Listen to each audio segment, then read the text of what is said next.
God doesn't base his relationship with us on what he does for us outside of what happened on that skull-shaped hill where Jesus died. Everything else is gravy, brother and sister. The essential agenda of God is to work through you to touch some other people's lives.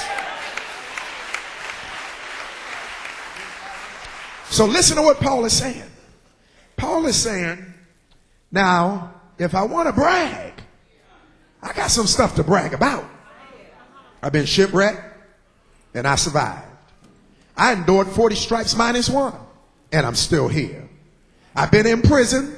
I'm out free and preaching. I've been left at the side of the road for dead. I've been doubted, hunted, hated. There's not much to point to if the conversation is centered on what God has done for me.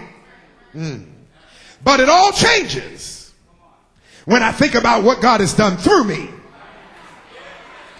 Paul says, the people I've introduced to Jesus, the churches that have formed because of my apostolic anointing, the miracles that people hear about, and I'm the conduit through which those miracles have been able to flow, the preachers who I have ordained and sanctioned and mentored and placed in churches. And when Paul talks about what God has done through him, he says, I can brag about that because he knows the separation between what he's done for me and what he's done through me is synonymous to this. If I stand and try to get folk to shout about what God has done for me, I'll create enemies who think I'm arrogant and I'm just bragging about the stuff I have. But if I brag about what God has done through me, somebody can get excited and say, if God did it for him,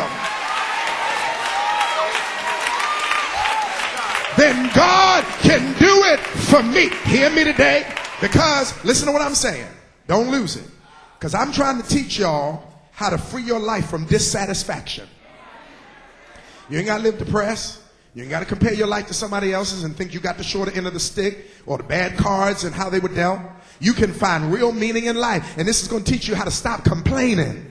Stop criticizing. Stop walking around with a nasty countenance on your face and a messed up disposition. I'm trying to tell you how every day you can wake up, and no matter where you're living, what you're going through, what you got to face, who you got to face it with, no matter how draining it is, I'm trying to teach you how you can wake up and say, this joy I have, the world didn't give it and the world can't take it away. And I'd be doggone if I'm going to survive death and I'm going to have the promise of eternal salvation and then let life drain me of all of my resources, my talents, and my gifts. The devil is a liar. I'm trying to tell you how you can make it through life being satisfied.